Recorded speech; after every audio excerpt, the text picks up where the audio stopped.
Alright class. Let's begin.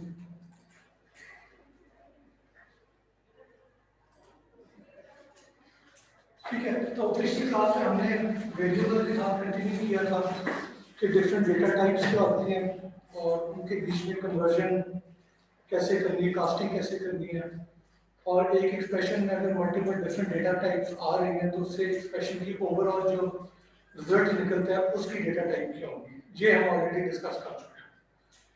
आज हम आगे कंटिन्यू करना है। सबसे पहले हम बहुत ब्रीफली देखेंगे कि डायनामिकली और स्टैटिकली टाइप और स्ट्रॉन्गली और वीकली टाइप लैंग्वेजेस में क्या फर्क है। उसके बाद हमने देखा है कि इनपुट कैसे दी जाती है सी प्लस प्लस प्रोग्राम में कीबोर्ड के थ्रू, और फिर हमने कांस्टेंट वेरिएबल और कैरेक्टर डेटा टाइप की बात करनी है। ऑलराइट, तो सबसे पहले डायनामिकली और स्टैटिकली टाइप लैंग्वेजेस में क्या फर्क है। डायनामिकली टाइप लैंग्वेजेस वो होती हैं जहाँ पे प्रोग्रामर को एक्सप्लिसिटली डिक्लेयर नहीं करना पड़ता कि वेरिएबल की टाइप क्या है, यानी आप प्रोग्राम में वेरिएबल इस्तेमाल करेंगे और फिर कंपाइलर ऑटोमेटिकली डिसाइड कर सकता है, डिटरमाइन करता है कि इस वेरिएबल की टाइप क्या होनी चाहिए बेस्ड ऑन जो वैल्यू से असाइन की जा रही है। ठीक है, तो ये डायनामिकली टाइप लैंग्वेज होती है और उसमें एक ही वेरिएबल की डिफरेंट टाइप्स भी विद इन द प्रोग्राम हो सकती है, यानी पहले कोई वैल्यू असाइन हुई है उसके बाद कोई और वैल्यू असाइन हुई है तो उसकी टाइप चेंज हो सकती है।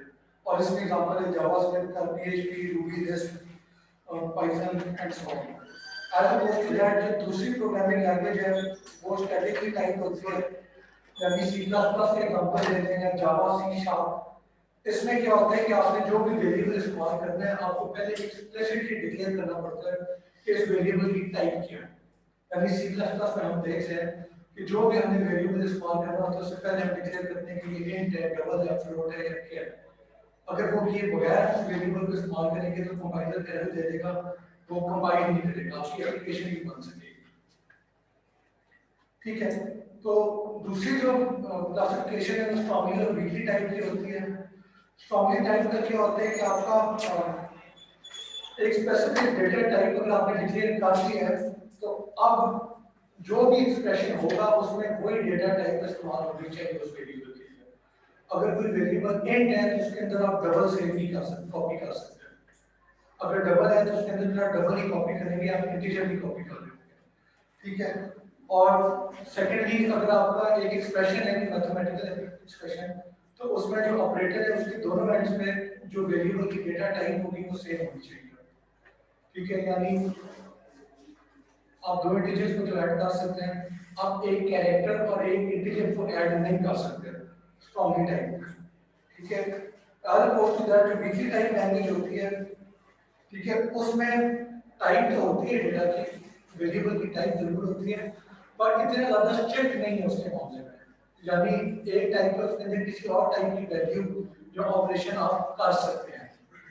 ठीक है, ये पॉइंट क्लियर हुआ, यानी आप अगर एक कैरेक्टर में आपने एक वेरिएबल की टाइप डिक्लेयर की है कैरेक्टर, और जबरदस्ती है कि वेरिएबल इस्तेमाल करने से पहले उसकी टाइप डिक्लेयर करनी है, तो दैट मींस कि वो स्टैटिकली टाइप लैंग्वेज है, यानी अगर आपने डिक्लेयर नहीं की उसकी टाइप तो आप आगे नहीं बढ़ सकते।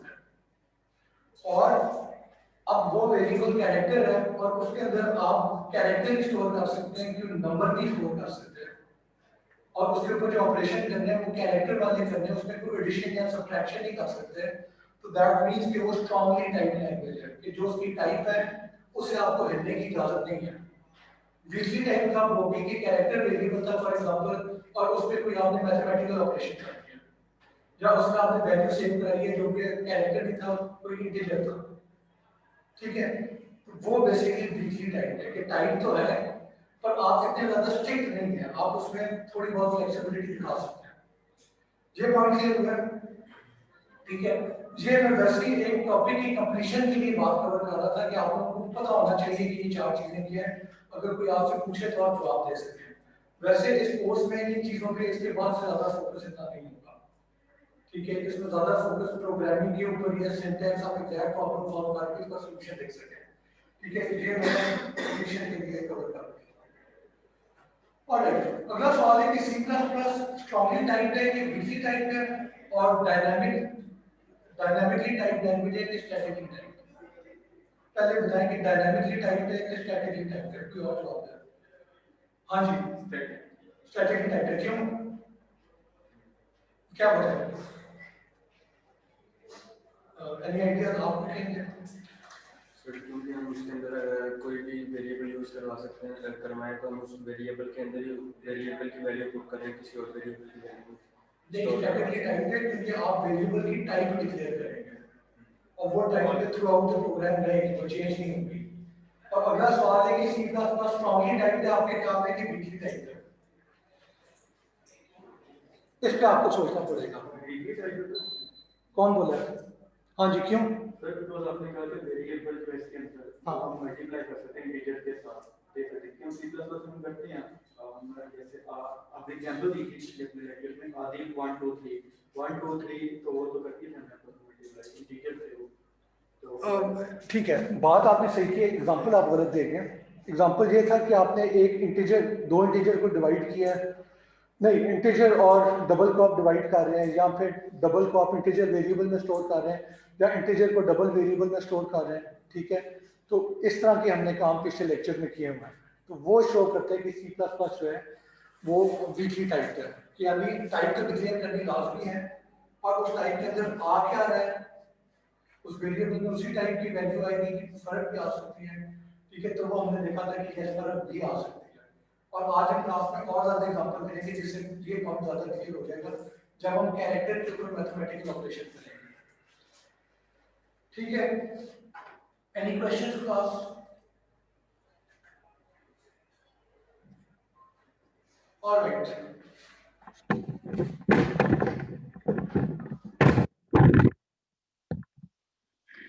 यार अब क्लियर है आवाज? तो थोड़ा ऊंचा बोल लेता हूँ।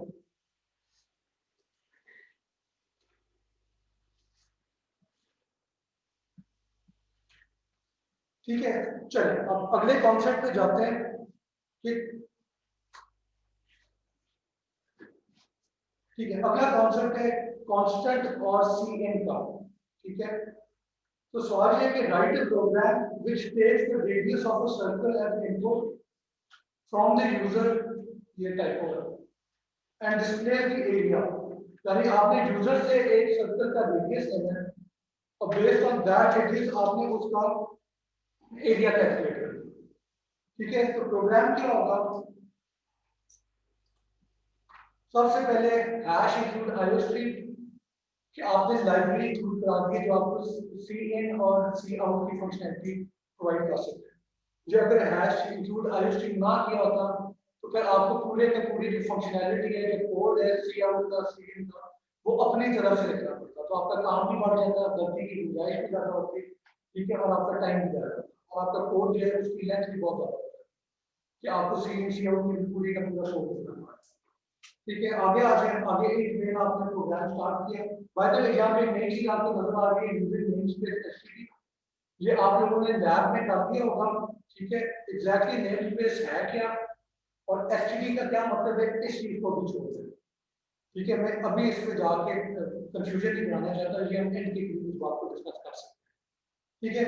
पर इसका फायदा क्या है कि आपको बार बार जो एसटीडी कोलन कोलन सी आउट करना पड़ता था, उसकी जगह आप सीधा सी आउट लिख सकते हैं, ठीक है। मैं फिर कह दूं कि ये एज इज आप इसे लेने भी, इसके ऊपर बाद में रिलेटेड लेक्चर में डिस्कस कर सकते हैं, ठीक है। अब अगली लाइन में हमने क्या लिखे, const double pi is equal to 3.14159। इस लाइन में बेसिकली क्या होगा, हमने एक वेरिएबल डिक्लेयर किया, उस वेरिएबल का नाम पाई, उसकी डेटा टाइप डबल है, और उसमें जो हमने वैल्यू सेव कराई है वो 3.14159, ठीक है। ये तो हो गया, ये हम ऑलरेडी काफी दफा कर चुके हैं, ये आपको क्लियर है। जो नई चीज जहां पे है, तो हमने बिल्कुल स्टार्ट पे डबल से पहले उसकी डेटा टाइप से पहले कॉन्स्ट लिखा हुआ है। तो कॉन्स्ट का क्या मतलब होता है कि ये वेरिएबल जो है ये कांस्टेंट वेरिएबल है, ठीक है। इसे जो वैल्यू असाइन करनी है, ठीक है, वो इसी लाइन के ऊपर होगी, यानी पाई में हम आगे जाके वैल्यू असाइन नहीं करेंगे। जब आपने कोई कांस्टेंट वेरिएबल डिक्लेयर करना होता है तो जहां पे आप डेटा टाइप वेरिएबल नेम लिखते हैं, वहीं पे आपको इज इक्वल टू करके कोई वैल्यू असाइन करनी पड़ेगी, उसी जगह पे, उसके बाद भी आप कर सकते हैं। ठीक है, तो यहाँ पे आप वैल्यू साइन कर देंगे और अब ये कांस्टेंट है, विच मीन के इस वेरिएबल की वैल्यू आप इनके चेंज नहीं कर सकते। जो पहली लाइन पे से साइन कर दिया, अब थ्रू आउट द प्रोग्राम वही वैल्यू करेगी। ठीक है, ये पॉइंट क्लियर हुआ कि जी आपने वेरिएबल को वैल्यू साइन कर दी है और आपने कंपाइलर को बेसिकली कह दिया है कि अब पूरे प्रोग्राम में कहीं पे भी इस वेरिएबल की वैल्यू चेंज हो रही है तो फौरन जो है कंपाइलर करना एरर दे देगा कि मुझे पता लग जाए कि किसी ने इसकी वैल्यू को चेंज करने की कोड में कोशिश की है। ठीक है, अब इसका फायदा क्या है, आई मीन मकसद क्या है,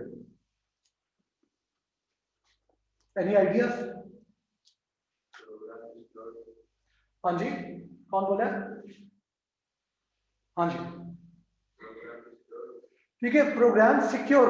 और प्रोग्राम सिक्योर करने का क्या मतलब है कि देखें, आप जब प्रोग्रामिंग करते हैं तो आपने एक और चीज का ध्यान रखना होता है कि गलती की गुंजाइश जो है उसे कैसे मिनिमाइज किया जा सकता है। ठीक है, एक ऐसी प्रोग्रामिंग लैंग्वेज है जिसमें आप खुली गलतियां कर सकते हैं।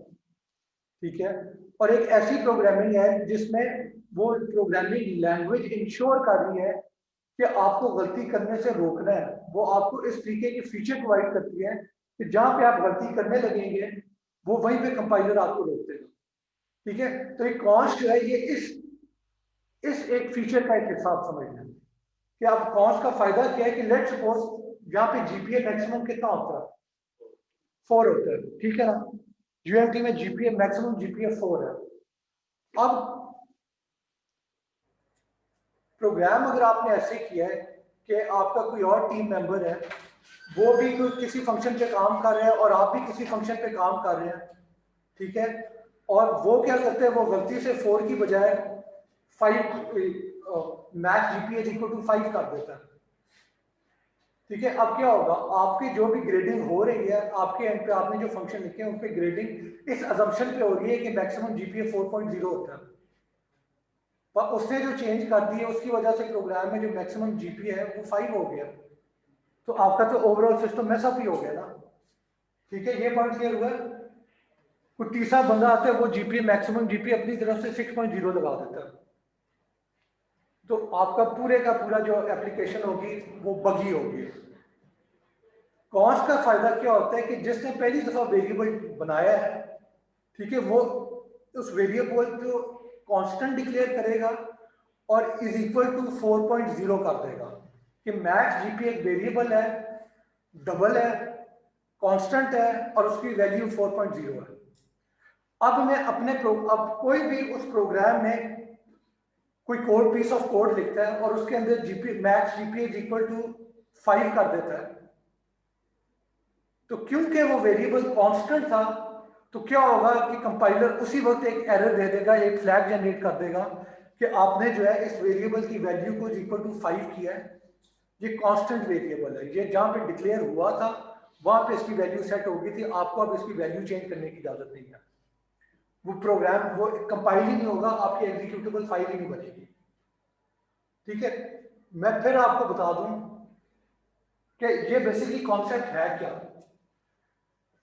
प्रोग्रामिंग लैंग्वेजेस बनी और लोगों ने प्रोग्राम बनाने शुरू कर दिया। ठीक है, अब उस प्रोसेस में उन्हें कुछ चीजें नजर आई कि हम एज ह्यूमन बीइंग जब प्रोग्राम करते हैं, जब एक टीम में काम करते हैं तो हमारे से इस तरह की गलतियां होती हैं।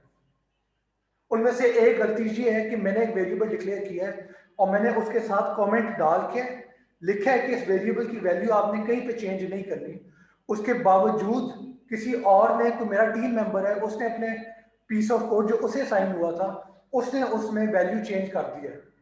यानी मैंने जो एक्सप्लिसिटली लिखा था कमेंट के नई वैल्यू चेंज करनी, जहां तो उसने पढ़ा नहीं, उसे यहाँ पे पढ़ के वो भूल गया या जान के उसने अपनी तरफ से काम कर दिया, तो इस तरीके के मसले आते थे। फिर जो लैंग्वेज बनाने वाले लोग थे उन्होंने कहा कि ठीक है, हम लैंग्वेज में एक नया फीचर डाल देते हैं कॉन्स्ट का, कांस्टेंट वेरिएबल का। अब इसमें क्या होगा कि जब आपने वेरिएबल डिक्लेयर कर दिया है कि कांस्टेंट है और उससे वैल्यू साइन कर दी है, अब कोई भी उस वैल्यू को चेंज करेगा तो वहीं पे पता लग जाएगा, वो आगे प्रोग्राम कंपाइल ही नहीं करेगा। ठीक है, वहीं पे प्रोग्राम फंस जाएगा, वो आगे कंपाइल नहीं करेगा, एग्जीक्यूटेबल नहीं बनेगी जब तक कि उस मसले को रिजॉल्व ना किया जाए। फिर जिसने भी वो चेंज की थी वो आके बात कर सकते हैं अपने टीम हेड से, जो टीम लीड होता है उसे कह सकते हैं कि मैंने इसकी वैल्यू चेंज की है, और फिर टीम लीड डिसाइड कर सकते हैं कि यस मैंने इजाजत देनी है कि नहीं देनी। इन विच केस जहाँ पे वो कांस्टेंट वेरिएबल डिक्लेयर हुआ था वहीं पे उसको नई वैल्यू सही हो जाएगी, यानी वहीं पे उसकी वैल्यू चेंज कर दी जाएगी। ये पॉइंट क्लियर हुआ? ठीक है, तो आपकी गलती का जो इम्कान है ना वो कम से कम हो जाता है।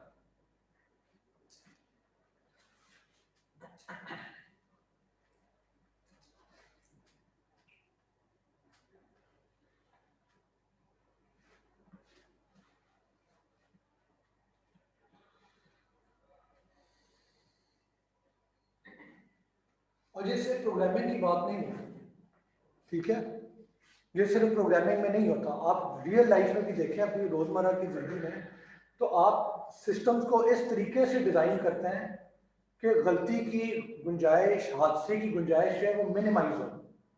ठीक है, यानी इसका क्या मतलब है कि आपके घर में अगर बाथ टब है, ठीक है, तो उस टब के बिल्कुल साथ यानी बिल्कुल ऊपर उसके आप एक बिजली का स्विच नहीं लगा देंगे, मतलब लगा दें बेशक, आपको जान के तो उसमें उंगली नहीं डालेंगे ना, ये पॉइंट क्लियर है। पर गलती की गुंजाइश होती है कि आपको नींद आई थी, एकदम से झोंका आया, आपका पाँव स्विच में चला गया, गीला पाँव, ठीक है ना। तो डिजाइन इस तरीके से करते हैं कि आपकी जान के तो कोई नहीं करेगा नुकसान अपना, पर गलती से भी नुकसान ना हो, ठीक है। तो ये मैंने एक एग्जांपल दिया है, इसके और भी किसी और को एग्जांपल दिमाग में आ रहे तो शेयर कर दे रोजमर्रा की जिंदगी में कि डिजाइन ऐसे किया जाए कि आप गलती से भी अपना नुकसान ना करें। Any ideas? कोई क्रिएटिविटी किसी की जागी हुई है सुबह 8 बजे? हाँ जी, यार कोई आप चाय शाय पी के आए क्या यार, कुछ आप कोई सवाल कर रहे थे? सॉरी एक सेकंड, हाँ जी।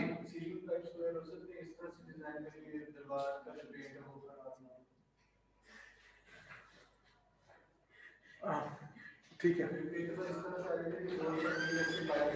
ठीक है, फेयर ना।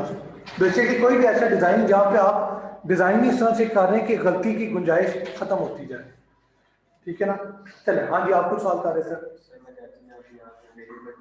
हाँ ठीक है, बस खत्म होगी वैल्यू। इससे आगे आप पाई को इज इक्वल टू समथिंग करेंगे तो वो वहीं पे एरर दे देगा, वो कंपाइल ही नहीं होगा, आपकी एग्जीक्यूटेबल फाइल ही नहीं बनेगी।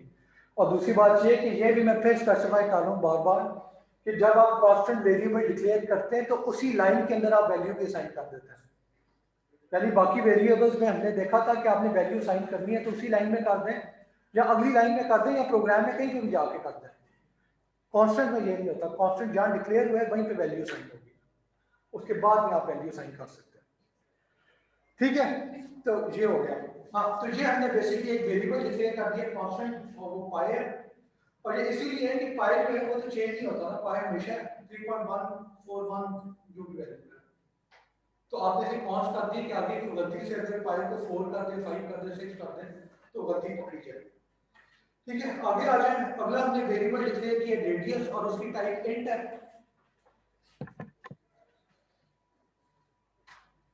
फिर आपने क्या किया, सी आउट एंटर द रेडियस, यानी आपने बेसिकली स्क्रीन पे लिख दिया कि आप जो है अपने यूजर को कह रहे हैं कि आप रेडियस की वैल्यू एंटर कर दो। अब अगली लाइन में हमने लिखा सी इन ग्रेटर रेडियस, यानी पहले आप देखते थे कि सी आउट जो है उसके साथ लेस देन का साइन था, और सी इन जो है उसके साथ ग्रेटर देन का साइन है। ये पॉइंट क्लियर हुआ है, ठीक है। ये ऑपरेटर ही फर्क है, ये दो फर्क ऑपरेटर हैं, और आपने ये इस्तेमाल कर रहे थे, सी इन के साथ आप लेस देन वाला नहीं करेंगे।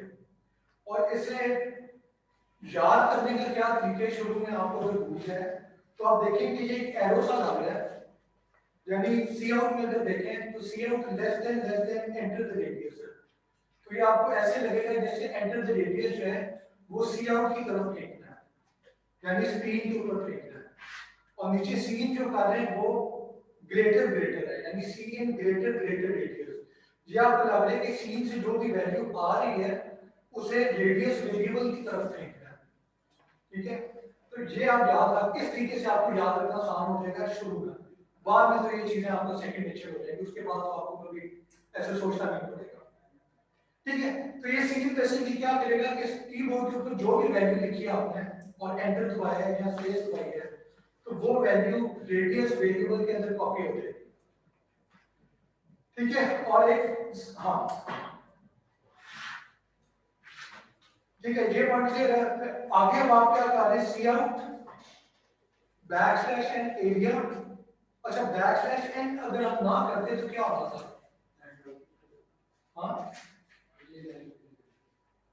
कि आपने रेडियस में जो वैल्यू एंटर की है, ठीक है, उस वैल्यू के बिल्कुल सामने जो है एरिया लिखा हुआ हो जाता था।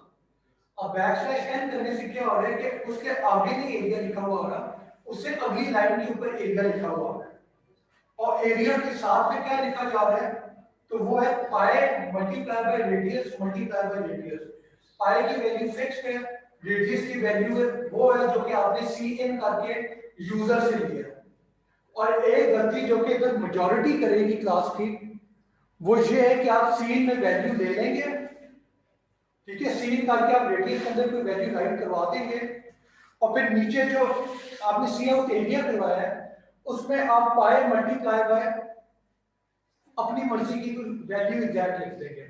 यानी आप दिमाग में सोचे होंगे कि यूजर ने जो है सी इन करके लेट सपोज रेडियस 10 एंटर कर दिया, तो आप क्या करेंगे, आप आगे लिखेंगे cout area pi multiply by 10 multiply by 10। ये गलती बहुत कॉमन है, तो ये बात याद रखें कि अगर आप वेरिएबल इस्तेमाल कर रहे हैं तो फिर वेरिएबल इस्तेमाल करें। ठीक है, अगर वेरिएबल में आपने सी इन करके कोई वैल्यू ली है यूजर से, तो आप अपनी तरफ से आपने वैल्यू नहीं डालती, आपने वो वेरिएबल के अंदर जो वैल्यू पड़ी हुई है उस वैल्यू को इस्तेमाल करना है। ठीक है, इस चीज का आपने ध्यान रखना है, और ये बहुत कॉमन गलती होती है। यानी मैं ऊप का जब कोर्स पढ़ाता हूँ सेकंड ईयर का, सेकंड सेमेस्टर का, तो उसमें भी लोग ये गलती कर रहे होते हैं कि वेरिएबल में वैल्यू सी इन करा दें, पर आगे वो वेरिएबल इस्तेमाल करने की बजाय आप अपनी तरफ से कोई वैल्यू लेकर इस्तेमाल कर रहे हैं। ठीक है, ये पॉइंट क्लियर हुआ है। और देखिए, सील करने से आप एक और चीज आज फाइनली क्लियर हो गई है कि वेरिएबल का फायदा क्या है। पिछले प्रोग्राम में हम कहते थे कि ठीक है, वेरिएबल इस्तेमाल ना किया तो आपका प्रोग्राम किसी एक फिक्स्ड वैल्यू के लिए ही चलेगा। यानी मैंने अपनी तरफ से डिसाइड कर दिया रेडियस 10 है, अब रेडियस 10 से अगर 11 हो गया तो आपका प्रोग्राम चलना बेकार हो जाएगा। ठीक है, तो इसलिए हमने कहा था वेरिएबल में, और वेरिएबल में कोई भी वैल्यू डाली जा सकती है। ठीक है, पर वहां पे भी पॉइंट क्लियर नहीं हुआ था, अब ये पॉइंट क्लियर हो गया कि वेरिएबल जब डिक्लेयर किया है तो अब आप यूजर से वो वैल्यू रीड कर सकते हैं। वेरिएबल ना होता तो सीन करा के आप कहां पे स्टोर कराते हैं। ठीक है ना, ये पॉइंट क्लियर हुआ है। तो ये वेरिएबल का मकसद है कि आप यूजर से वैल्यू ले लें, उस वेरिएबल में जो भी वैल्यू पड़ी हुई है आपको नहीं पता, आपने प्रोग्राम को कहा कि ये वेरिएबल इस्तेमाल करना है, इसमें वैल्यू यूजर जो मर्जी सीन के थ्रू डालता है। ठीक है, तो अब ये प्रोग्राम फ्लेक्सिबल हो गया, अब ये प्रोग्राम आप किसी भी रेडियस के लिए चला सकते हैं। आप एक कैलकुलेटर बनाएं कि जिसमें आप यूजर को कहें कि रेडियस एंटर करो, वो एरिया बता देगा। अगर वेरिएबल ना होते तो यूजर आपका रेडियस ना स्पेसिफाई कर सकता, फिर आप अपनी मर्जी से कोई एक वैल्यू डाल के उसी का प्रोग्राम बना देते पूरे का पूरा, विच वाज यूजलेस, उसका कोई फायदा नहीं है। ठीक है, क्लास क्लियर है? आगे अभी कोई और सवाल है? ठीक है, आगे चलते हैं। ठीक है, ऑपरेंड पे रिटर्न 0 के बेस और कर्ली ब्रेसेस क्लोज, यहां पे प्रोग्राम खत्म हो गया। ठीक है, चलिए, write program which takes as input from the user the length and width of a rectangle and displays the area and the perimeter। Class कागज पेन से निकाल लें, कोड शुरू करते हैं। ठीक है, पूरा प्रोग्राम लिखना है, आपने प्रोग्राम लिखना है जो यूजर से लेंथ लेगा और यूजर से विड्थ लेगा और स्क्रीन के ऊपर एरिया और पैरामीटर जो है वो डिस्प्ले कर देगा। और इन केस किसी को मैथ भूल गई है तो area is equal to length multiply by width और perimeter is equal to 2 into length plus width. ठीक है, चलिए, और मैं पिछला वाला कोड दिखा रहा हूं इन केस आप सिंटेक्स देखना चाहें।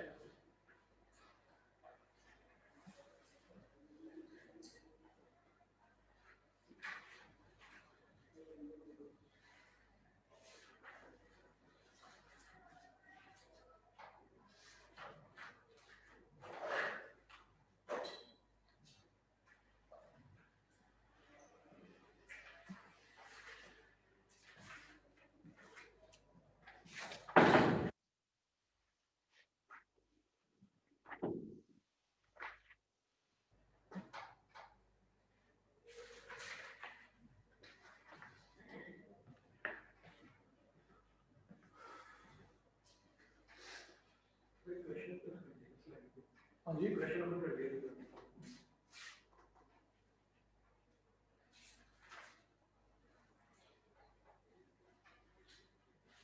क्लास आपने यूजर से लेंथ इनपुट लेनी है, यूजर से विड्थ इनपुट लेनी है और रेक्टेंगल का जो एरिया और पैरामीटर है वो आपने डिस्प्ले करना है स्क्रीन के ऊपर।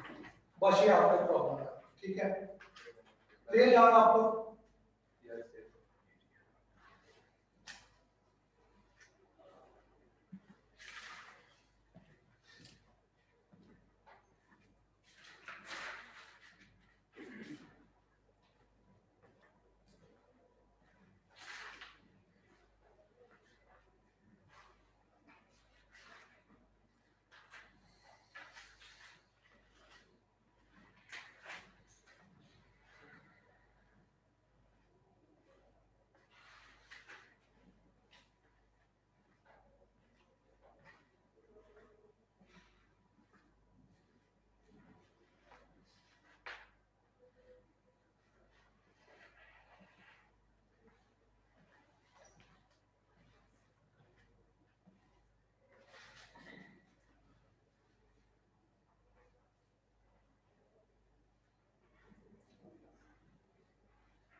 यार अपने मुंह कवर करते हैं वरना मुझे आपको क्लास से बाहर जाने को कहना पड़ेगा। नाक भी कवर कर दे यार।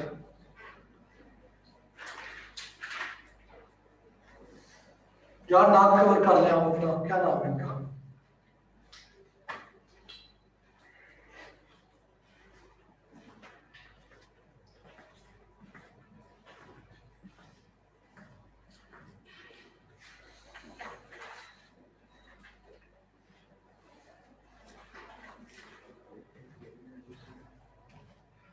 और आपस में आप लोग अगर डिस्कस करना चाहते हैं तो आप कर सकते हैं, ठीक है ना? मेरा मशवरा होगा कि उसके बगैर कर लें, पर अगर आप एक दूसरे के साथ डिस्कस करना चाहते हैं आपको इजाजत है।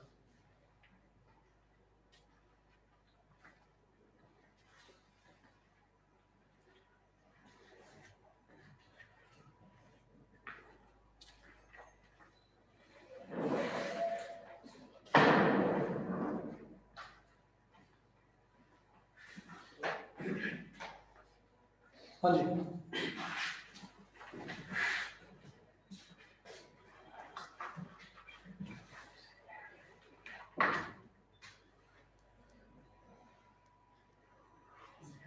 इसमें गलती क्या है? अब वेरिएबल ही लिख दिया इसलिए आपने। एक और भी गलती, क्वेश्चन भी गलत है आपका, पैरामीटर चेक करना है।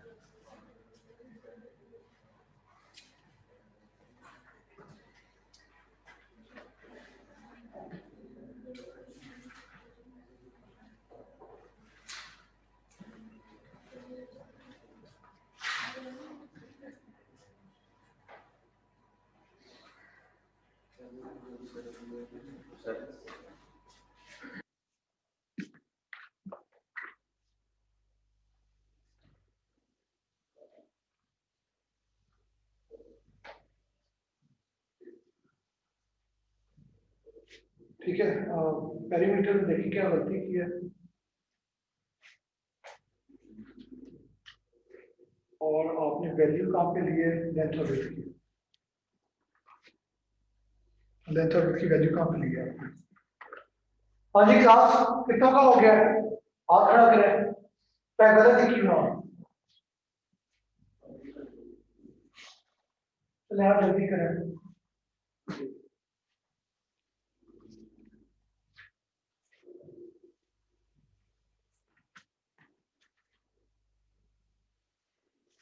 पैरामीटर गलत है आपका, क्या गलती?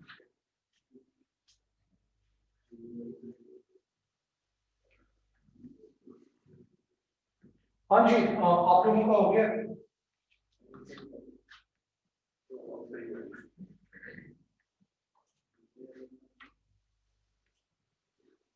यार पैरामीटर क्यों आता है?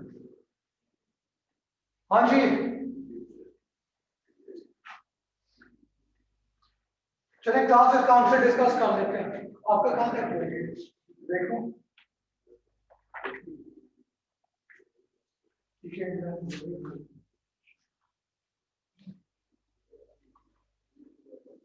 क्या आपने ये वाला देखा नीचे?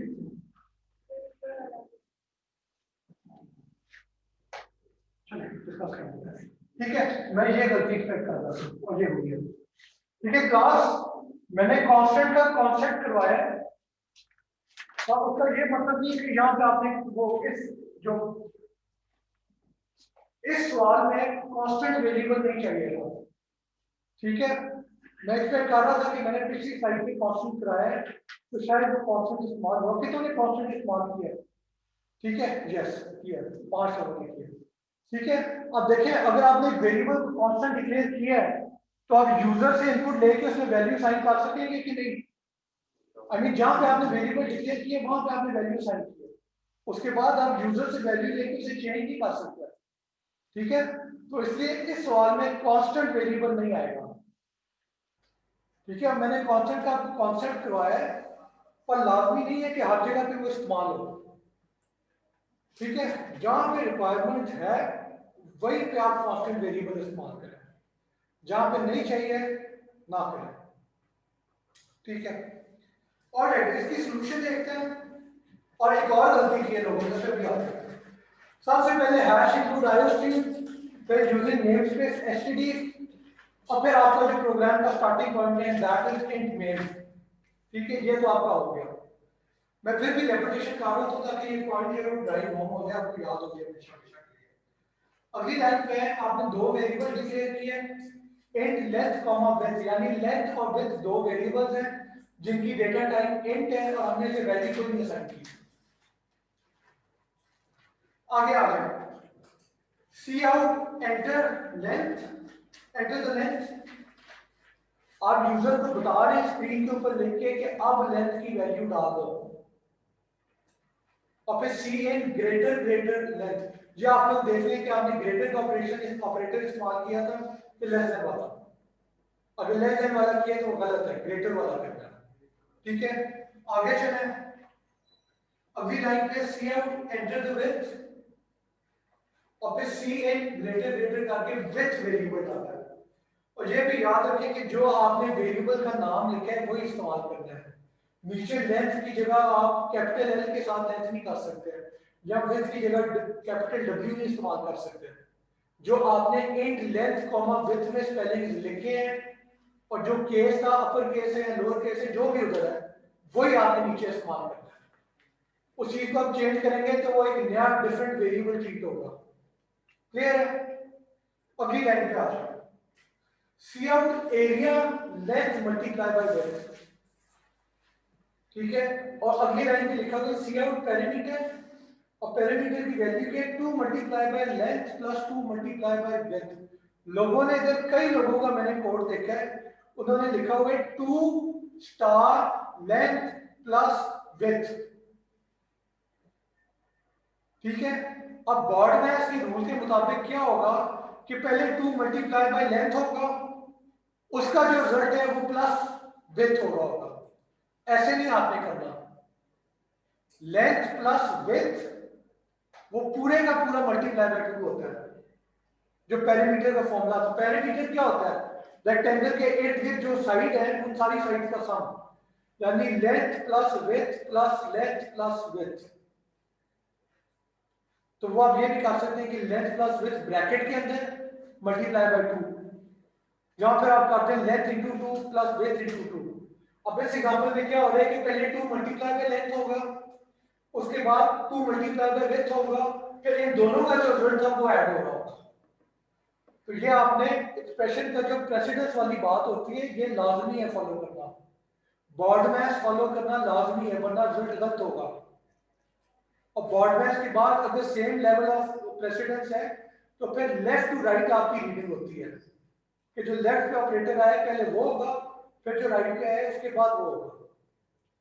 ठीक है, तो इस चीज का ध्यान रखें अपनी एक्सप्रेशन में ना, और ये गलती भी कॉमन है बहुत, और ये भी एक गलती जो मैं एक्सपेक्ट कर रहा था। ठीक है, तीसरी जो बात है जो कि गलत, तो मैं उसे नहीं कहूंगा क्योंकि प्रोग्राम का रिजल्ट ठीक था, पर वो बैड प्रोग्रामिंग प्रैक्टिस है। वो आपने जो किया था कि आपने डायरेक्ट जो है सी आउट करके रिजल्ट वगैरह प्रिंट कर दिया। क्लास देखें कुछ आपको डिस्प्ले भी करना चाहिए, यानी यहाँ पे सी आउट एंटर द लेंथ जो है वो नहीं लिखा हुआ, कुछ लोगों ने सी आउट एंटर द विड्थ नहीं लिखा हुआ। अब उससे मसला क्या होगा, यूजर को कैसे पता लगेगा कि मैंने पहली वैल्यू जो एंटर करनी है वो लेंथ है कि विड्थ है। ठीक है, आपके रिजल्ट में फर्क नहीं पड़ा, एरिया भी वही आएगा और पेरीमीटर भी वही आएगा, और वो बात ठीक नहीं है। इन प्रिंसिपल वो बात गलत है कि यूजर को पता होना चाहिए कि मैं जो वैल्यू डाल रहा हूँ ये लेंथ में जा रही है या विड्थ में जा रही है। चाहे रिजल्ट में फर्क ना पड़े, उसे अपने दिल की एक तसल्ली तो होगी ना। और बाय द वे दिल की तसल्ली में मजाक में लफ्ज इस्तेमाल कर रहा, जो आपका ह्यूमन कंप्यूटर इंटरेक्शन वगैरह का कोर्स आप करेंगे तो वहां पे आपको पता लगेगा कि सिस्टम आपने ऐसे डिजाइन करना होता है कि यूजर के लिए एक्सपीरियंस फ्रेंडली हो, इंजॉयबल हो और इजी टू यूज हो।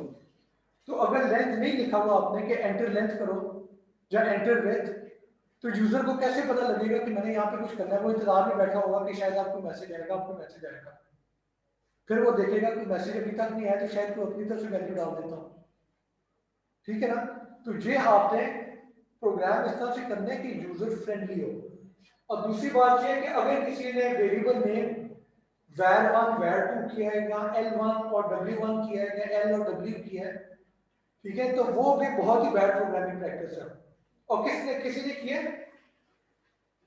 किसी ने वेरिएबल नेम l w या फिर var1 या temp1 या a x y z नहीं किया, बड़ी अच्छी बात है और कभी भी ना करना। क्योंकि अगर आपको ये गंदी आदत पड़ गई उनके वेरिएबल नेम आप मीनिंगलेस रखें, A B C D X Y Z L M N इस तरह के वेरिएबल नेम रखें, तो वो अगर अभी आदत पक्की होगी तो उस आदत को ठीक करने में आपको बहुत टाइम लग जाएगा। ठीक है, और ये मैं एग्जैजरेट ही कर रहा हूँ क्योंकि मैं भी काफी देर तक जो है इसी तरह के वेरिएबल नेम में टेम्प्ट हो जाता हूँ कि variable name X Y Z A B C और इस तरह के रखने शुरू कर दूँ जब अपनी प्रोग्राम कर रहा होता हूँ। ठीक है, तो एक दफा गलत आदत पड़ जाए तो वो आदत ठीक करने में आपको बहुत टाइम लगता है। तो इसीलिए बेहतर है कि शुरू से ही आप अपने अंदर अच्छी आदतें बनाएं। और इंडस्ट्री में जाके अगर आप इस तरह से अजीबोगरीब नाम रखेंगे जिसका कोई मतलब नहीं है, तो आपका जो भी टीम लीड होगा वो सबसे पहले तो उसके ऊपर आपको रगड़ेगा ना, कहेगा कि किस तरह का वेरिएबल नेम रखा है, इसकी नाम मुझे नहीं समझ आ रही है ना किसी और टीम मेंबर को समझ आ रही है, सिर्फ तुम्हें समझ आ रही है, तो हमें क्या फायदा। तो वेरिएबल नेम मीनिंगफुल रखें, ये बात आप लिख लें अपनी कॉपी के ऊपर, अपने घाटे को लिख के उसके ऊपर भी लिख लें ताकि ये आपको सारी चीजें याद रहे। ठीक है, तो ये हमने प्रोग्राम कर दिया। अब एक और चीज है, यही प्रोग्राम करने का एक और तरीका ये भी था कि बाकी चीजें तो कॉमन है, यहाँ पे फर्क क्या है, हमने cin greater greater length greater greater width किया। यानी सी आउट के केस में हमने देखा था कि मल्टीपल चीजों को हम अगर एक ही लाइन में सी आउट कराना चाहते हैं तो हम लेस देन वाला साइन जो है वो बार बार इस्तेमाल करते हैं। यानी cout less than inverted comma में हेलो, फिर लेस देन जो भी वेरिएबल के अंदर वैल्यू पड़ी है उस वेरिएबल का नाम लिखते हैं, वो प्रिंट हो जाएगा। वही चीज आप सी इन के साथ भी कर सकते हैं, यानी यहाँ पे सी इन लेंथ और विड्थ दोनों एक ही लाइन के अंदर आए। आप लोगों ने जो प्रोग्राम लिखा है जितने मैंने देखे हैं उसमें क्या था, सी इन ग्रेटर ग्रेटर लेंथ और अगली लाइन पे सी इन ग्रेटर ग्रेटर विड्थ, वो भी ठीक है। पर अगर आप लाइनें बचाना चाहते हैं कि एक ही लाइन में जो ज्यादा चीजें हो सकती है तो हो जाए, कोड ज्यादा रीडेबल हो, आंखों को ज्यादा खूबसूरत लगे, तो आप ये भी कर सकते थे, cin greater greater length greater greater width. तो ये फर्क कैसे, कंपाइलर को कैसे पता लगेगा कि क्या वैल्यू कहाँ पे डालनी है। तो आपका जो यूजर है वो पहली वैल्यू एंटर करेगा, उसके बाद या तो एंटर दबाएगा या फिर स्पेस, या फिर 5-6 स्पेसेस 7 स्पेसेस 10 स्पेसेस कोई भी स्पेस कैरेक्टर या टैब डाल देगा और फिर दूसरी वैल्यू एंटर करेगा। तो अब क्या होता है, आपका जो प्रोग्राम है वो पहली वैल्यू रीड करके लेंथ के अंदर कॉपी कराएगा, उसके बाद जितने भी space tab new line character हैं उन सारों को रीड कर करके इग्नोर करी जाएगा टिल सच टाइम कि वो अगली जो आपने वैल्यू एंटर की है उस तक नहीं पहुंच जाता। जैसे ही अगली वैल्यू तक पहुंचेगा वो उस वैल्यू को रीड करके विथ वेरिएबल के अंदर कॉपी कर देगा। ठीक है, ये एक चीज है जो कि बिगिनर प्रोग्रामर को हमेशा तंग करती है कि मैंने दो सीन किए तो बीच में यूजर कितनी स्पेसेस डाल रहा होगा या क्या करेगा, तो वो उस चीज की आप फिक्र ना करें। यूजर जितनी मर्जी स्पेसेस डाल दे, जितने मर्जी एंटर लाइन डाल दो, जितनी मर्जी स्पेसेस डाल दे, एंटर लाइन आई थिंक एक ही करना होता है, ठीक है। तो इनमें से जो भी करना है कंपाइलर उसे इग्नोर करेगा और जो एक्चुअल वैल्यू है उसे कॉपी कर देगा, ठीक है। अब बाय द वे मेरे से गलती हुई है, स्पेस एक मल्टीपल डाल सकते हैं, वो इग्नोर हो जाएगी, पर एंटर अगर आपने मल्टीपल डाले तो वो आई थिंक इग्नोर नहीं होता, वो पहला एंटर जो है उसके बाद जो अगर दोबारा एंटर है तो फिर उसे जीरो ट्रीट करके कॉपी कर देगा, ठीक है। बट दिस इज समथिंग जो मैं कंफर्म करना चाहूंगा कि आप लोग खुद कंफर्म कर देना, ठीक है। आप प्रोग्राम ये करना, पहली वैल्यू आप 10 डाल देना फॉर एग्जांपल, उसके बाद दो दफा एंटर दबाना, ठीक है। फिर देखना कि इसके अंदर ऑटोमेटिकली जीरो आ जाता है कि नहीं आता। फिर ये भी आप ट्राई करना कि 10 लिख के वो 10-15 स्पेसेस डाल के फिर आप अगली वैल्यू 15 लिख दें फॉर एग्जांपल, तो फिर देखना कि वो स्पेसेस इग्नोर होती हैं कि नहीं, ये आपको क्लियर हो जाएगा, ये घर जाके करना आता है।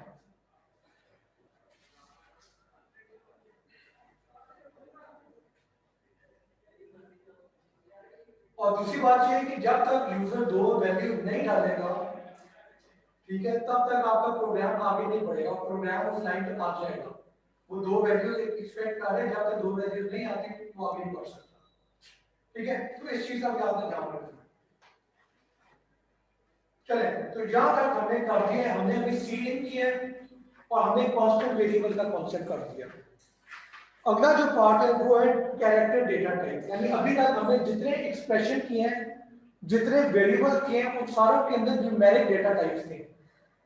अब हमने कैरेक्टर डेटा टाइप देखी है, ठीक है। तो कैरेक्टर डेटा टाइप जो है वो एक सिंगल कैरेक्टर रिप्रेजेंट करने के लिए इस्तेमाल होता है, यानी एक वेरिएबल है जिसके अंदर आपने सिर्फ एक कैरेक्टर सेव करना है, तो उस वेरिएबल की डेटा टाइप जो है वो कैरेक्टर होगी।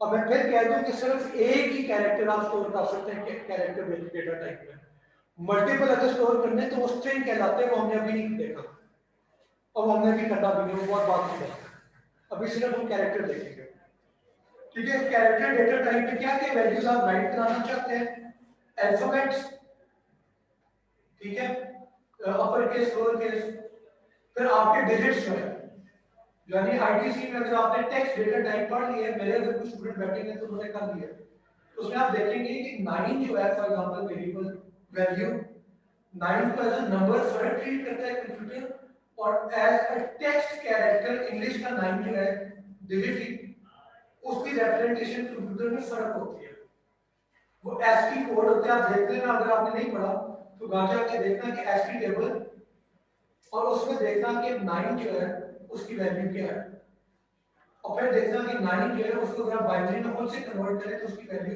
बिल्कुल फर्क होती है। तो ये जहां पे जब इस कैरेक्टर डेटा टाइप में जब आप डिजिट सेव करना चाहते हैं तो वो फिर एज अ कैरेक्टर ट्रीट होते हैं, नॉट एज अ नंबर, ये फर्क याद करते हैं, ठीक है, क्लियर है। ऑलराइट, यानी मैं एग्जांपल देता हूं, 9 में अगर आप +1 करें तो क्या आता है मैथ के 9 में, नंबर 9 में तो 10 आ जाएगा, और जब आप कैरेक्टर 9 में 1 ऐड करेंगे तो जो एसपी टेबल में अगला वाला कैरेक्टर है वो शायद नंबर होगी ना, मुझे याद नहीं है, तो कोई और ही चीज होगी, तो वो आपको डिस्प्ले कर देगा। ये पॉइंट क्लियर हुआ कि नंबर के एडिशन और टेक्स्ट के एडिशन दो फर्क चीजें हैं। नंबर के एडिशन में जो मैथ के ऑपरेशन होता है उसका जो रिजल्ट होता है वो आ जाएगा, कैरेक्टर में जब आप कोई वैल्यू ऐड करते हैं, अगर 1 ऐड किया तो दैट मींस कि एसकी टेबल में उस कैरेक्टर के आगे वाला जो कैरेक्टर था वो डिस्प्ले हो जाएगा। एसकी कोई है जिसे समझ नहीं है एसकी क्या है, सारों को पता है ना एसकी क्या है, कर लिया, ठीक है। वरना एसकी अगर कोई ऑनलाइन बैठा हो जिसे समझ नहीं आ रही, तो एसकी बेसिकली टेक्स्ट रिप्रेजेंटेशन का एक अप्रोच है, एसकी हो गया, यूनिकोड हो गया, ठीक है, ये सारे टेक्स्ट को रिप्रेजेंट करने के लिए स्टैंडर्ड्स हैं कि आपने स्क्रीन के ऊपर एबीसी लिखना है तो बैकग्राउंड में क्या बिट्स सेव हो रही होंगी वो एसकी टेबल से आपको पता लगता है, ठीक है। आगे चलते हैं, फिर डिजिट्स हो गए, कैरेक्टर हो गए, अल्फाबेट्स हो गए, पंक्चुएशन मार्क्स हो गए, ठीक है। पंक्चुएशन मार्क में क्या आपका स्पेशल कैरेक्टर जो होते हैं, exclamation mark, full stop, hash, at, ये सारे जो सिंबल हैं। और कंट्रोल कैरेक्टर क्या होते हैं, बैकस्लैश एन जो है वो कंट्रोल कैरेक्टर है।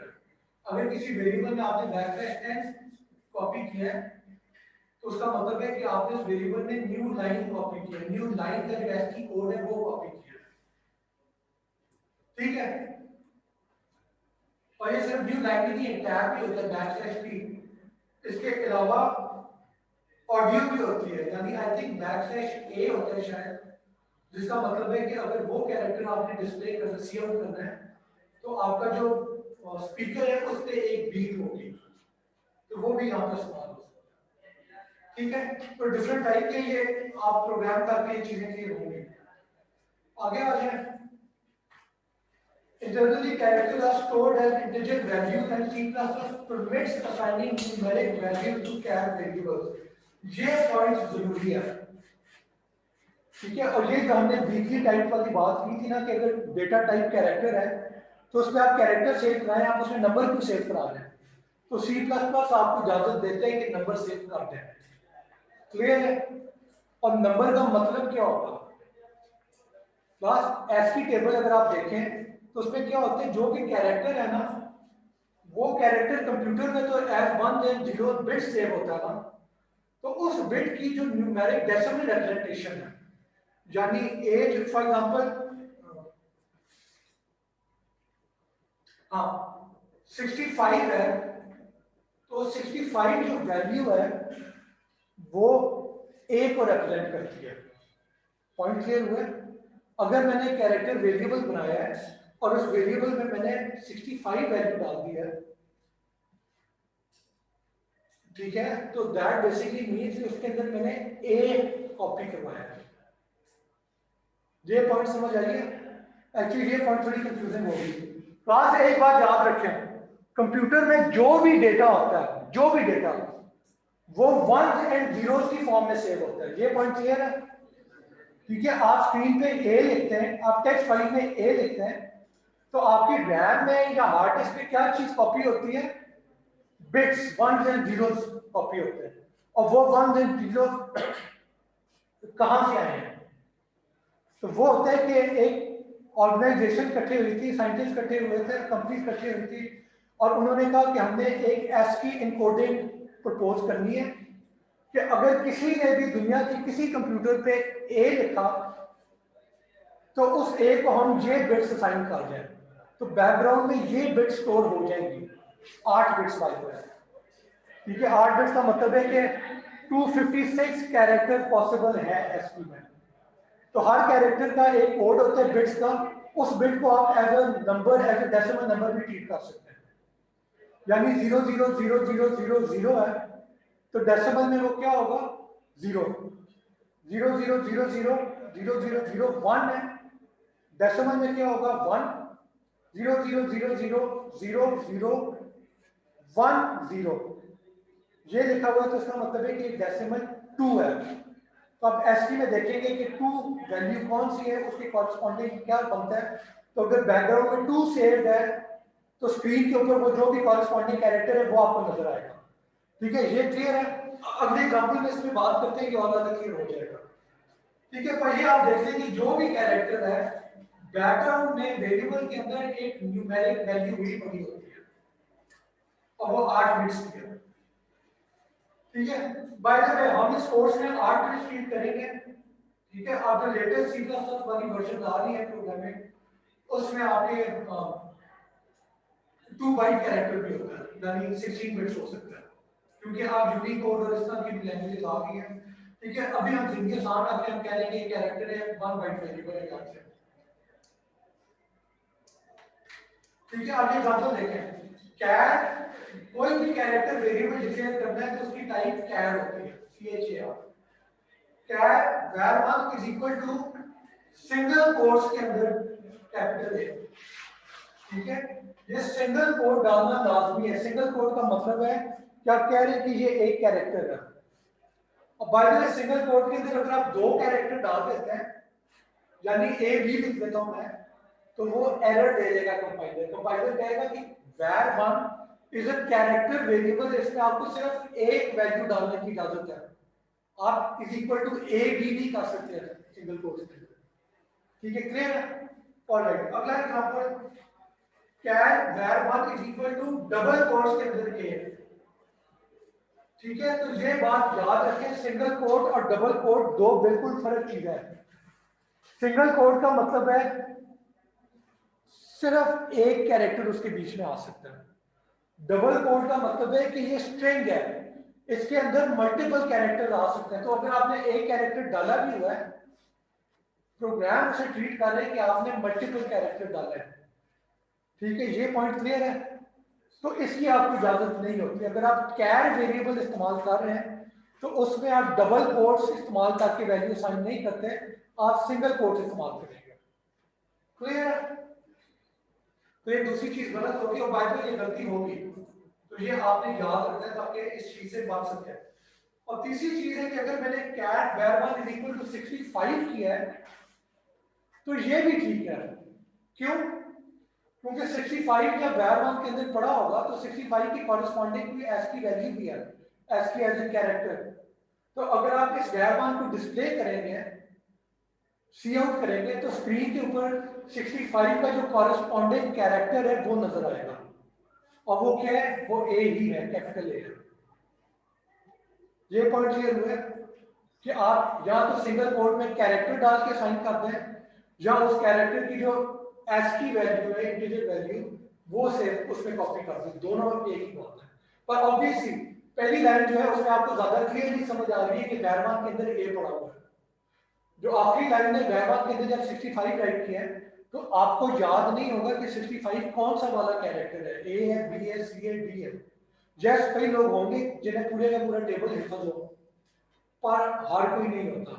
यानी मुझे जो है अभी तक याद नहीं है कि 65 ए की वैल्यू है। ये मैं देखता हूँ हर दफा लेक्चर से पहले, फिर मुझे याद आता है। ठीक है, तो बेहतर होता है कि जब आप प्रोग्रामिंग कर रहे हैं तो आप ऐसी वैल्यू साइन करें जो देख के पता नहीं लगे कि क्या हो रहा है। ए देख के आपको समझ आ रही है कि ए कॉपी हुआ है, 65 देख के आपको नहीं समझ आ रही कि ये ए है, बी है, सी है, डी है, क्या है। ठीक है, और आगे चले, ये प्रोग्राम देखते हैं। Hash include iostream using name phrase STD int main, ये आपने कर दिया है। आगे चले, cat ch1 ch2 ch3 semicolon, यानी आपने तीन वेरिएबल डिक्लेयर किए हैं जिनका नाम ch1 ch2 और ch3 है। और बाय द वे मैं फिर ये बात क्लियर कर दूं कि var1 ch1 ch2 ये अच्छे नाम नहीं है। यानी ch1 देख के समझ आ रही है कि किस क्या मकसद है इसका, var1 देख के समझ आ रही है कि इसका क्या मकसद होगा। ठीक है ना? तो पर चले यहाँ पे मजबूरी है कि यहाँ पे कोई मीनिंगफुल में प्रोग्राम करने का मेरा मकसद है कि आपको सिंटैक्स समझाना है, तो इसलिए मैंने ये गंदा नाम इस्तेमाल किया है। और बेहतर होगा कि आप लोग मीनिंगफुल नाम इस्तेमाल करें। ठीक है, अब पहली लाइन पे हमने क्या लिखा है, ch1 इज इक्वल टू 65। 65 जो है ए की एस की वैल्यू है, capital A. By the way capital A और स्मॉल ए की फर्क वैल्यू होती है एसकी टेबल पे। ठीक है, कैपिटल ए, स्मॉल ए, दो फर्क चीजें हैं, दो फर्क एंटिटीज हैं। खैर, ch1 is equal to 65, ch2 is equal to single quotes में कैपिटल ए, और ch3 इज इक्वल टू, ये इंटरेस्टिंग है, पहली दो की जो बात की है ch1 इज इक्वल टू 65, ये तो क्लियर हो गया। दूसरा ch2 is equal to capital A single quotes में, ये भी क्लियर हो गया। कंफ्यूजन कहां पे आएगी, ये जो मैंने तीसरा काम किया, ch3 is equal to brackets के अंदर int और उसके आगे कैपिटल ए लिखा हुआ है सिंगल कोट्स में। तीसरी लाइन क्या कर रही है? हाँ, कौन सी इंटीजर वैल्यू? हाँ, ये हमने पिछली क्लास में देखा था कि जब आप ब्रैकेट के अंदर कोई डेटा टाइप लिखते हैं जो कि इन दिस केस int है, तो आप बेसिकली कह रहे हैं कि इसके इमीडिएटली बाद वाली जो भी चीज है, चाहे वो वेरिएबल है, चाहे वो कुछ लिखा हुआ है, उसको इस डेटा टाइप में कन्वर्ट कर दो। यानी सिंगल कोट के अंदर ए लिखा हुआ है, तो आप बेसिकली कह रहे हैं कि उस ए को कन्वर्ट कर दो इनटू एन इंटीजर, और वो जो इंटीजर वैल्यू होगी जो कि इन दिस केस 65 है, उस वैल्यू को कॉपी कर दो CH3 के अंदर। ये क्लियर है? ये मैंने जबरदस्ती किया है आपको एक पॉइंट समझाने के लिए, पर इसमें थोड़ा सा फर्क है। क्या फर्क है? कैरेक्टर और इंट में क्या फर्क है? कैरेक्टर 1 बाइट है, कैरेक्टर 1 बाइट है, इंटीजर 4 बाइट है।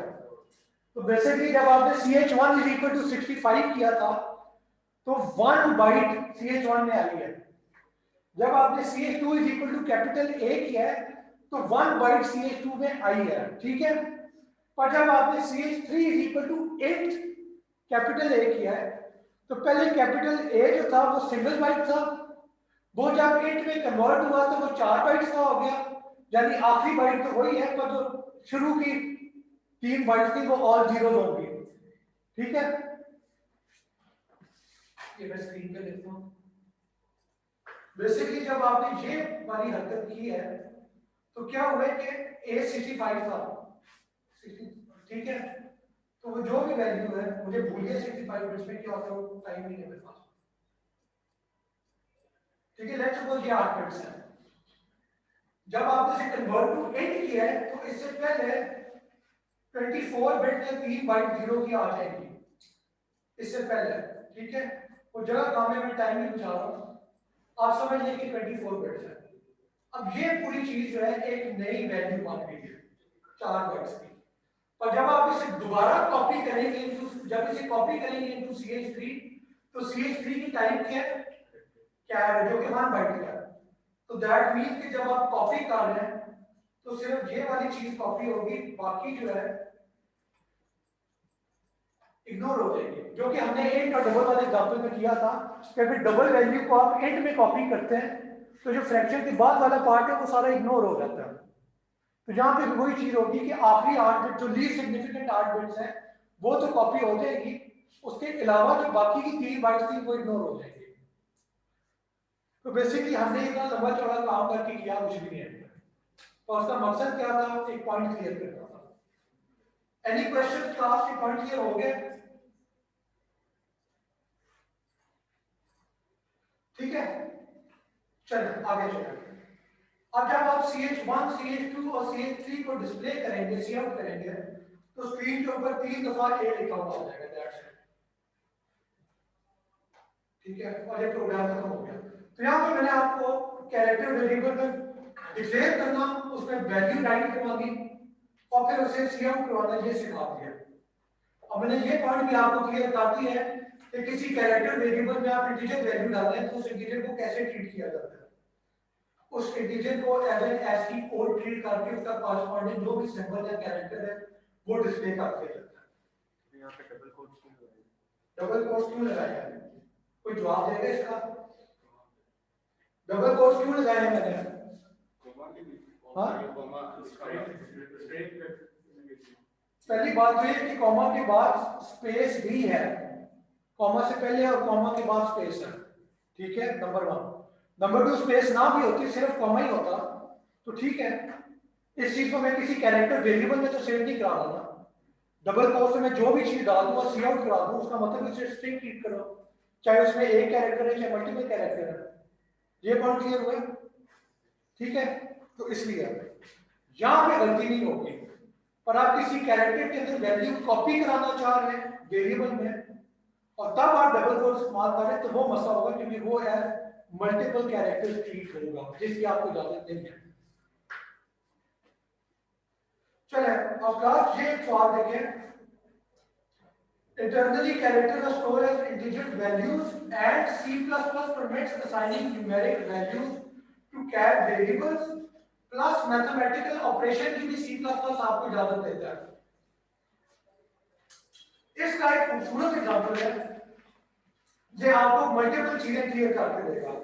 ये है कि आपने वेरिएबल डिक्लेयर किया CH1, उसकी टाइप कैरेक्टर है, फिर आपने क्या किया CH1 is equal to capital A, ठीक है, जो हमने पिछली स्लाइड में भी किया। अब CH1 ने क्या पढ़ा होगा, कैपिटल A पढ़ा होगा, और कैपिटल A की वैल्यू क्या है, तो वो ASCII टेबल से पता लगती है कि वो वैल्यू 65 है।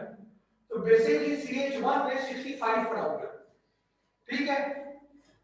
आगे आ जाए, CH1 क्या प्रिंट होगा? CH1 जब आप सी आउट करेंगे तो स्क्रीन पे क्या लिखा हुआ आएगा? सिर्फ CH1 की बात कर रहा हूं,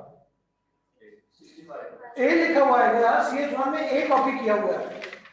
तो जब CH1 को आप सी आउट करेंगे, जब भी आप किसी कैरेक्टर वेरिएबल को सी आउट करते हैं तो उसके अंदर जो भी बिट्स पड़ी हुई हैं उन बिट्स को ट्रीट किया जाएगा एज अ कैरेक्टर वैल्यू, ठीक है।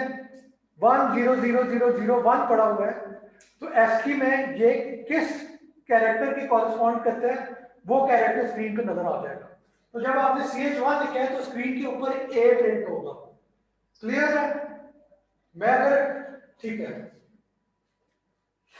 अगर मैंने CH1 is equal to single quotes में कैपिटल ए की बजाय लिखा होता है CH1 इज इक्वल टू 65 और फिर मैं CH1 करता तो क्या सी आउट होता?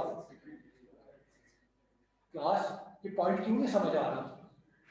65 मैंने कॉपी किया है उसमें, पर जब आप डिस्प्ले करेंगे तो कंप्यूटर देखेगा कि 65 किस कैरेक्टर का एस्की कोड है, वो ए है, तो स्क्रीन पे ए आएगा, ठीक है, क्लियर है? चलिए दूसरे वाले पे आ गए। अगली चीज सी आउट क्या हो रही है? CH1 plus 1 plus is a mathematical operation, ठीक है। CH1 में 65 पड़ा हुआ है जो कि ए की वैल्यू है, कैपिटल ए की। 66 में आपको बता देता हूं वो कैपिटल बी की एसपी वैल्यू है, ठीक है। ये मैं आपको बैकग्राउंड दे देता हूं। चले अब CH1 प्लस 1 किया तो स्क्रीन पे क्या नजर आएगा?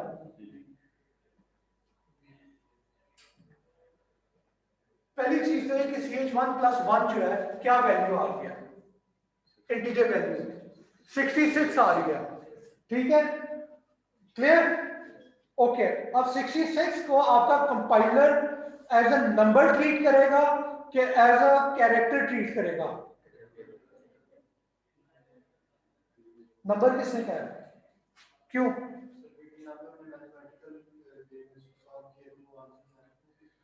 यार देखें, नहीं नॉट रियली, जब कोई और बचा है। क्लास पिछली क्लास में हमने एक बात की थी कि आपका जो वेरिएबल होता है उसकी एक डेटा टाइप होती है, ठीक है। अब किसी भी मैथमेटिकल ऑपरेशन में अगर आपने दो डेटा टाइप्स इस्तेमाल किए हैं डिफरेंट, तो रिजल्ट जो है वो कौन सी डेटा टाइप होगी? लेट मी रिफ्रेज, आप दो इंटीजर को डिवाइड करते हैं तो रिजल्ट क्या होता है?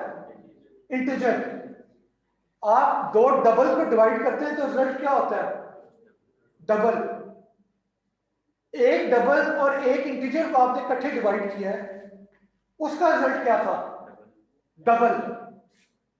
तो याद रखें, आपकी जो आप समझिए सीनियरिटी समझना है कि डबल जो है वो इंटीजर से ज्यादा सीनियर है। तो अगर एक्सप्रेशन में इंटीजर और डबल दोनों है तो फिर डबल रिजल्ट आएगा। रिजल्ट बेशक इंटीजर ही हो, कंपाइलर उसे डबल ट्रीट करेगा, सही है? ओके, अब यहां पे देखें इस फिगर में सबसे जो लोएस्ट प्रायोरिटी पे चीज बैठी हुई है वो कैरेक्टर है 1 बाइट की। उसके बाद शॉर्ट है, फिर अनसाइंड शॉर्ट है इंट 4 बाइट की, फिर अनसाइंड इंट पे लॉन्ग इंट 8 बाइट, फिर अनसाइंड लॉन्ग इंट पे फ्लोट पे डबल, फिर लॉन्ग डबल सबसे बड़ी वैल्यू है, ठीक है। तो अगर लॉन्ग डबल और इंट आ रहा है तो रिजल्ट क्या होगा? Long double. अगर मैथमेटिकल एक्सप्रेशन में लॉन्ग डबल और डबल आ रहा है तो रिजल्ट की डेटा टाइप क्या होगी? Long double. अगर डबल या फ्लोट आ रहा है तो रिजल्ट क्या होगा? डबल। ये क्लियर है? तो कैरेक्टर तो सबसे नीचे आ रहा है, तो अगर कोई भी कैरेक्टर वेरिएबल है उसमें प्लस 1 का है तो 1 इज एन इंटीजर, ठीक है। तो आप कैरेक्टर और इंटीजर को ऐड करेंगे तो फिर रिजल्ट क्या होगा? कैरेक्टर की इंटीजर, इंटीजर क्योंकि इंटीजर बड़ी वैल्यू है, ठीक है। ये पॉइंट क्लियर हुआ, ठीक है। ये फिगर आप देख रहे हैं, कभी भी आपने कोई कन्वर्जन हो रही हो, दो डिफरेंट डेटा टाइप्स हो, तो देखेंगे रिजल्ट क्या होगा, वो इस टेबल को देख के आपको, इस फिगर को देख के पता लग जाएगा। ठीक है, इसमें जो सबसे नीचे चीज है वो सबसे लोएस्ट प्रायोरिटी है, जो सबसे ऊपर है वो हाईएस्ट है, और एक्सप्रेशन का रिजल्ट जो है वो ऊंची वाली चीज होगी। ये क्लियर है? तो जब आपने CH1+1 किया है तो जो रिजल्ट आ रहा है उसकी डेटा टाइप क्या है, कैरेक्टर कि इंटीजर? इंटीजर है। तो अगर डेटा टाइप इंटीजर है तो फिर स्क्रीन के ऊपर क्या लिखा हुआ आएगा? 66। क्लियर?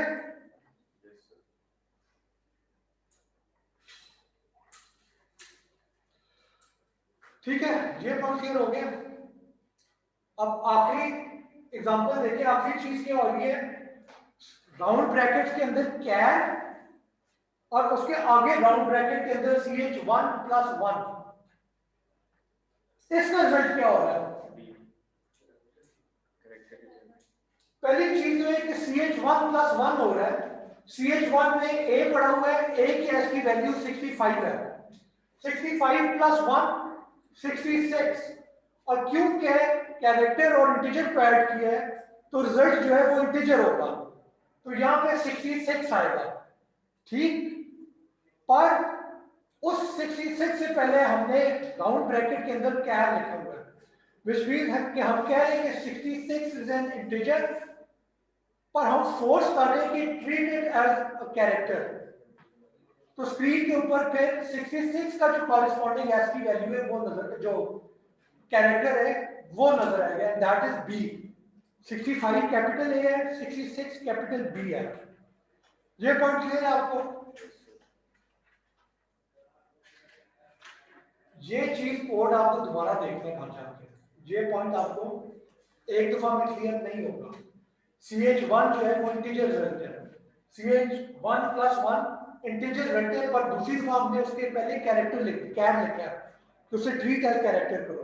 अब यहां पे मेरा एक और सवाल है आप सबसे, और वो सवाल ये है कि अगर मैं करता हूं कैर CH1+1, अब क्या स्क्रीन पे डिस्प्ले होगा? हाँ जी, क्या होगा? हाँ, मुझे बताइए इस एक्सप्रेशन को इवैल्यूएट कैसे करेगा कंपाइलर? सबसे पहले वो CH1 को कन्वर्ट करेगा इनटू कैरेक्टर, जो कि ऑलरेडी कैरेक्टर है। पहले कैरेक्टर में कास्ट कर रहे हो उसे, उसके बाद +1 कर रहे हैं, तो वो तो हम ऑलरेडी कर रहे थे। तो ये और ये दोनों सेम चीजें हैं, इसमें और इसमें कोई फर्क नहीं है। दोनों में क्या हो रहा है, CH1 ट्रीट हो रहा है एज ए कैरेक्टर, और फिर उसके अंदर +1 कर रहे हैं, और जब +1 कर रहे हैं मैथमेटिकल ऑपरेशन है, तो इंटीजर और कैरेक्टर में से इंटीजर ज्यादा बड़ी चीज होती है, तो फिर इंटीजर क्या है। ठीक है, तो फिर इसमें और इसमें फर्क क्या है? तो क्लास वो फर्क ब्रैकेट्स का है कि हम ऊपर वाले में पहले CH+1 कर रहे हैं और उसके रिजल्ट को कास्ट कर रहे हैं इनटू कैरेक्टर। जो नीचे वाला एग्जांपल है उसमें हम पहले CH1 को कास्ट कर रहे हैं इनटू कैरेक्टर, जो कि ऑलरेडी कैरेक्टर था, फिर उसमें +1 कर रहे हैं। तो ये ब्रैकेट्स वाली जो ऑर्डर है ना, ये लाजमी होता है। बोर्ड में प्रेसिडेंस और ब्रैकेट, ये चीजें आपको क्लियर होनी चाहिए। और एक अक्लमंदी है कि अगर आपको समझ नहीं आ रही कि क्या रिजल्ट होगा तो आप ब्रैकेट डालते हैं, ब्रैकेट में आप गलत तो नहीं कर सकते ना। आपको नहीं समझ आ रही कि पहले प्लस होगा कि मल्टीप्लाई होगा, तो आप डिसाइड कर लें कि आपने क्या करना है और फिर ब्रैकेट डाल के वो चीज करना है। ठीक है क्लास,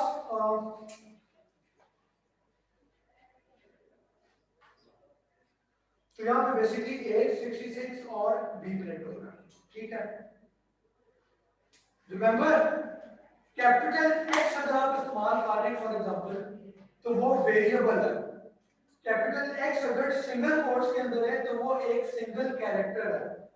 कैपिटल X अगर डबल कोट्स के अंदर है तो वो स्ट्रिंग है, it is a collection of multiple characters. ठीक है, ये क्लियर है? ऑलराइट, तो अगला एग्जांपल जो है वो टाइम खत्म हो गया, मैं अगली क्लास में Any questions, class? Clear? All right, thank you. Inshallah.